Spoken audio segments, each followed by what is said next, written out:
Bienvenidos a todos a Pasión Española, the YouTube channel where you will find your passion for Spanish.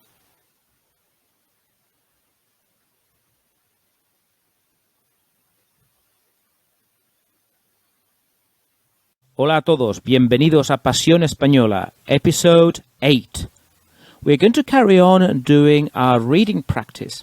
This time we're going to move on to a different type of question.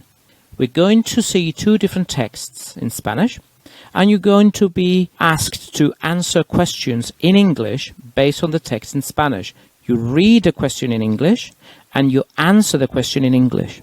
Don't be deceived. You might think that this is more straightforward, and it is. In a way, it is more straightforward than other types of questions, but it's not as easy as it might seem at first, because you need to understand the text fully to be able to provide a comprehensive and accurate answer to the question.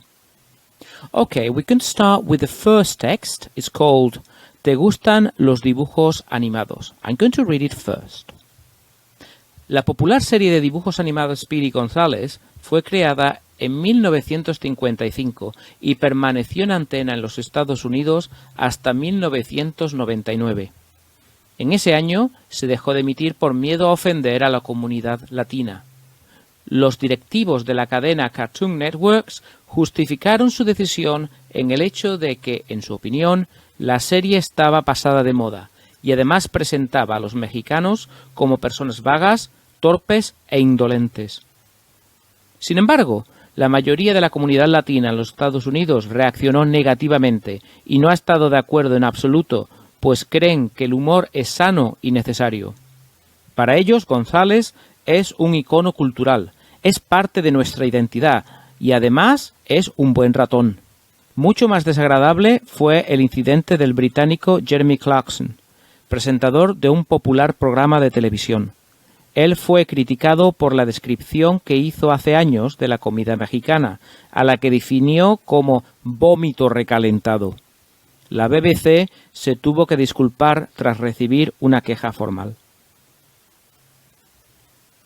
Okay, now we're going to move on to the questions. There are 4 questions. Sometimes you are asked to give 2 pieces of information or sometimes even more. So be careful about that. There is 1 mark per right answer. So I'm going to ask you to pause the video now so you have time to read the text and answer the questions in English. Pause the video now. Okay, question number 1 says, according to the article, why has the Speedy González cartoon been cancelled? And we need to give 2 reasons. The first is because it could be offensive to some viewers. The second one is that it is old-fashioned. So we have 2 reasons. Let's find those 2 reasons in the text. Este año se dejó de emitir por miedo a ofender a la comunidad latina. The producers didn't want to offend the Hispanic community, so that is the first reason. And the second one is old-fashioned, is a bit further on. La serie estaba pasada de moda. The series was old-fashioned, it was a bit dated. Number 2, what was the reaction of people of Mexican descent in the US?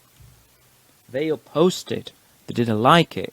Yes, and this is our evidence. La mayoría de la comunidad latina, the majority of the Latin community, no ha estado de acuerdo en absoluto. Hasn't been in agreement at all. Number 3. What does this community in the US think about humor? The answer is that humor is healthy and necessary. And we have here the evidence, quite straightforward. El humor es sano y necesario. Humor is healthy and necessary. Finally, number 4, what does Jeremy Clarkson think of Mexican cuisine? Here, the answer is that he doesn't like it whatsoever. This sort of question is implied in the text. It's not actually explicitly mentioned. But obviously it would be the right answer because he said that, in his opinion, Mexican food was reheated sick. So definitely not something that you would say if you really like Mexican food. I like Mexican food. I would never say such a thing.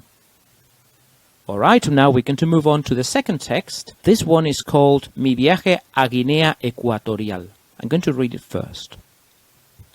Hola, Me llamo Antonia y colaboro con una asociación de ayuda a mujeres en situaciones difíciles en África. Os voy a contar sobre mi viaje a Guinea Ecuatorial, un país de habla española. La información que tenemos refleja que la vida de las guineanas no es muy diferente a la del resto de mujeres africanas. Por ejemplo, en Guinea se observan importantes deficiencias en la escolarización de las niñas y el embarazo precoz en niñas y adolescentes es un factor que contribuye a una tasa de abandono escolar galopante. También casi la mitad han experimentado alguna vez en sus vidas violencia doméstica. Para ayudar me desplacé hasta la capital y ayudé en un hogar para chicas y mujeres jóvenes que no tienen estudios o que han sufrido algún tipo de problema familiar grave. Fuimos desde Madrid en avión. Como soy psicóloga clínica, pude ayudarlas a través de terapias de apoyo. Me quedé en un albergue con otros voluntarios finlandeses, noruegos y polacos. Creo que fui muy útil, ya que yo ayudé a muchas chicas jóvenes y además hacía de intérprete, ya que yo era la única que hablaba español con fluidez. Fue una experiencia maravillosa. Okay, now we're going to read the 4 questions and reread the text to come up with right answers in English about the text. So pause the video now.